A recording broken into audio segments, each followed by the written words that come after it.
Hey everyone. Yeah, you might recall that I did recently my overview, review, analysis of New Partners on the Block, which was basically, in my opinion, a transitional sequel episode to the pilot Going Bonkers. Now, um, Going Bonkers itself was a unique specimen in its own right. You see, as I said in New Partners, not New Partners, but when I talked about why Bonkers was such an underrated show, um, Going Bonkers, the pilot, the origin story of how Bonkers became a cop, like I said, has a unique history because originally, Going Bonkers, if you want to get really technical or really get in depth, never was supposed to happen. Never. See, originally, the plan was to do 61 episodes, with 4 being compilation episodes of the Raw Tunage cartoons, but to do 61 episodes of Bonkers and Miranda, and that was it.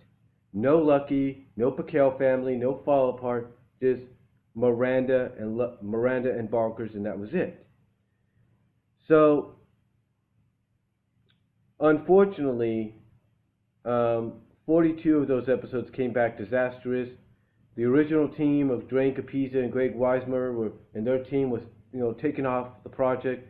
A new team led by Larry Lantham was brought in, and the rest is history.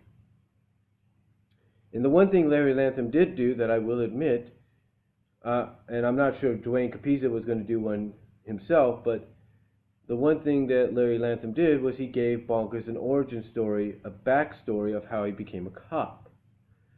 And it all takes place right here in the Going Bonkers miniseries. Now, I will say this.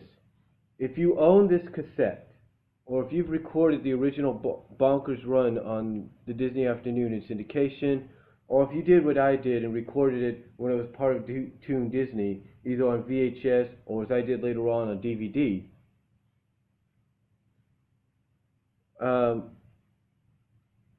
you might notice that the pilot you're seeing, you might notice that when you watch the first 2 episodes, which are basically the pilot episode, or the pilot story, the origin story, when you watch them, you probably say to yourself, well, this is how it's originally first seen, right?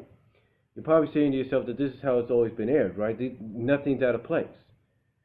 You'd be surprised because I remember several years ago when I was living in Kansas, I looked online, I saw a comparison, and I think even when I first came back here, I saw a comparison. I don't know if it was at the bonkersonline.com site or some Disney site or somewhere, but I saw the comparison of the original pilot when it first aired and the pilot as it was being reran and in regular rotation, and there were several things that were taken out. There were several things taken out. Now, several of these scenes, if you will, probably didn't really mean much in the eyes of some, but still, it felt like, well, okay, how did this happen? Why did this happen? Why does this feel rushed? To someone with the eagle eye, if you will, someone with an eagle eye, to someone with an eagle eye, that might feel like, well, wait a minute, where did this come from? How did this come from? How this? What? They might feel like something's missing. And they'd be right if they really took a notice of it with a microscope at that time. But thanks to the vast world of the internet, we don't have to worry about that because we pretty much have an idea of exactly what happened. And that's how I found out what happened. Like I said, I looked online, found, I don't know, like I said, it was the Bonkers Online site or whatever. I looked on it, and they showed a comparison of what was taken out of the difference between, like I said, the regular rotation run of the pilot episode, Going Bonkers and Gone Bonkers, and the original uncut airing. And there were several things taken out. Like after they get fired, they're walking down the street in the rain, you have after you have Fawn tell Bonkers that they'll stand by him, and then you have the Mad Hatter say, for richer or poorer, you have the March Hare then coming in and say, for through good breath or bad. And you have Bonkers cry a little bit after that. Now, in the regular rotation, that sequence right there, or that little scene there where the March Hare goes up to Bonkers and says, through good breath or bad, and then Bonkers is crying a little bit, that's taken completely out of the regular rotation. And you wonder, well, you probably wonder, well, what was the point? Honestly, in my opinion, there is no point, but who knows? Maybe it was a hygiene deal. I don't know. So that's one of the scenes. There's a scene later on after Bonkers and Lucky become a team and they get firmly established into the office. And in the regular rotation, after they get established into the office, we see them driving down the streets in the established squad car, in the squad car that becomes established throughout the 42 episodes of the Lucky Pikale era, or the 42 Lucky Pikale episodes, pretty much becomes the established mode of transportation. But, like I said, to the keen eye, someone would be like, well, how did they get the car? Did they just have it ready for them? What was going on? So, when I looked online, and I'm sure I'm not the only one, I saw that they mentioned, and I think they even showed, or at least they mentioned, that a whole sequence was taken out that talked about, that showed Lucky and Bonkers getting the squad car for the first time.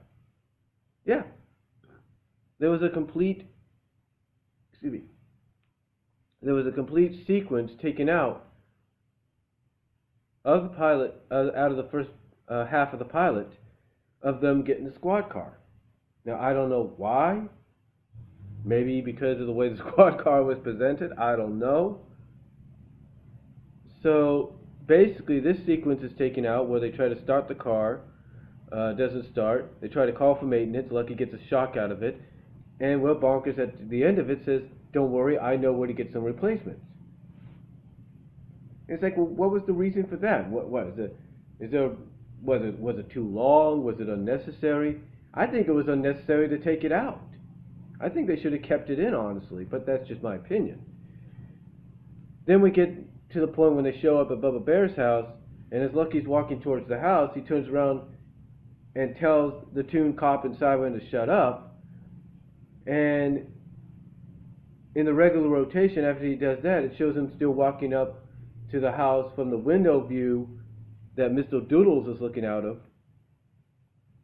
But before that, in the uncut version, after he tells the cop, the Toon Radio and Siren to shut up, it cuts to a scene of the radio, the Siren, and Bonkers. And the radio and the Siren was like, hey, what's with this guy? What's his problem? We're just trying to make a living, kind of thing. You know, it's like, why take that out? There was no reason. There was no reason.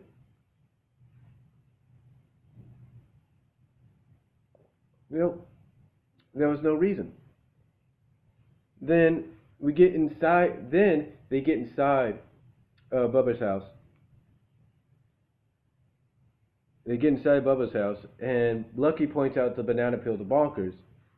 Bonkers, of course, being on Toon Instinct, as we would find out later on, can't resist slipping on the banana peel, and that's what he does. He slips on the banana peel. Now, in the regular rotation airing of the show, after Bonkers slips on the banana peel, crashes through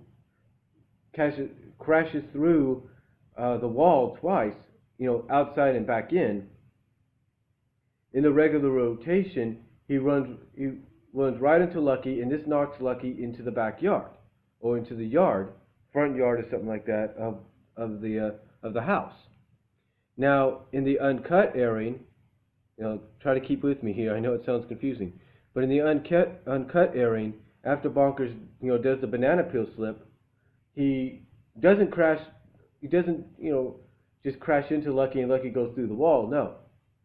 He accidentally crashes into Lucky, and then he holds on to Lucky, saying thanks for pointing out the banana peel. He would have missed it. Now, I understand them taking that out and maybe not wanting kids to be encouraged by, oh, if you slip on a banana peel, it's fun. I can understand that. But then they take out the sequence where they're dusting for fingerprints or something like that, or looking for evidence, and Bonkers overdoes it, where he really overdoes all that and everything, and because of this, Lucky gets an allergic reaction to the point that it blows him right through the wall. After, I think, a second sneeze, it blows him right through the wall. So, okay, again, where's the point in getting that scene, taking that scene out? I don't understand. What was the whole point? Now, I can understand maybe taking out the banana peel sequence and everything, but seriously, I think nowadays kids will be smart enough to realize that you don't slip on a banana peel in real life; it's going to hurt you. I think they're pretty much smart enough, and wise enough to that. So again, we get that sequence taken out, and I don't know after we watch the uncut version. I don't know if there's another scene taken out or something.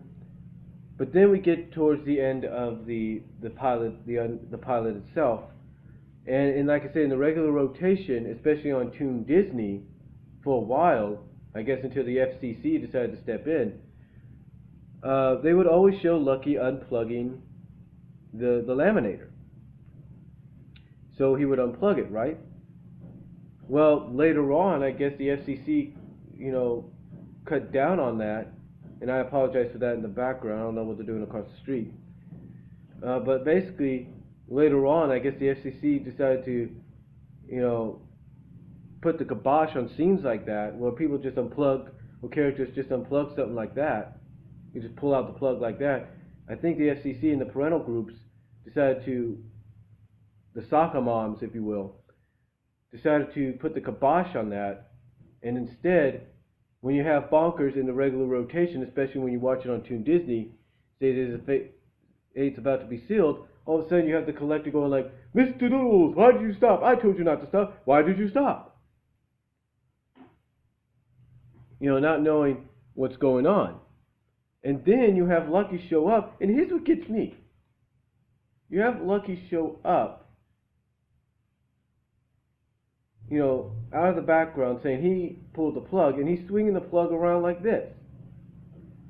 He's swinging around the plug like this, and it's like, okay, you skip him taking out,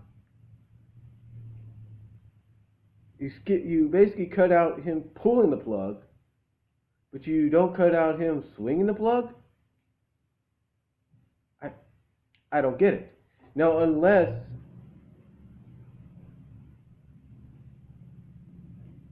unless they also edited that, I don't really know.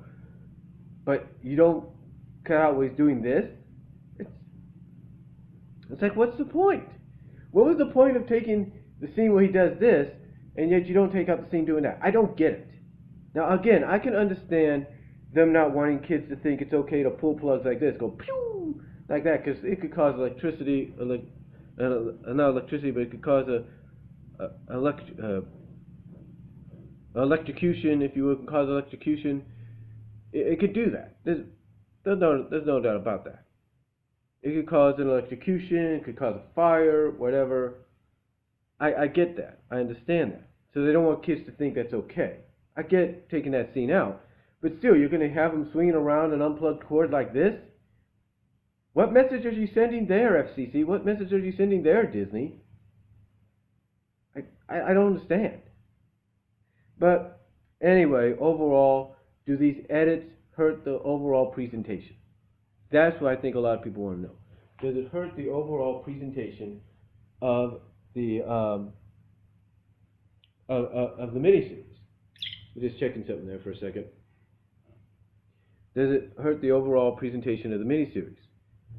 And I have to say no. Not really. Especially if you've watched the miniseries, the pilot, the first 2 episodes of the origin story, the pilot, like this, as originally shown here. It doesn't really hurt it that much.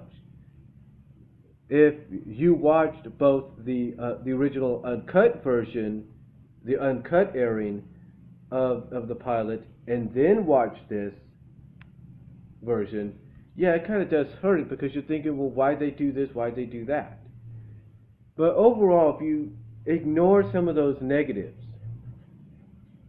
kind of ignore the fact that some of those things were taken out, and just sit back and enjoy the overall presentation of the story's pretty good. The story is pretty good. I mean, it is dark.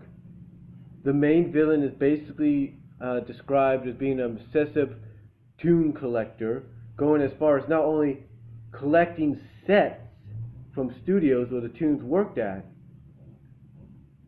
and as well as props, but he goes as far as wanting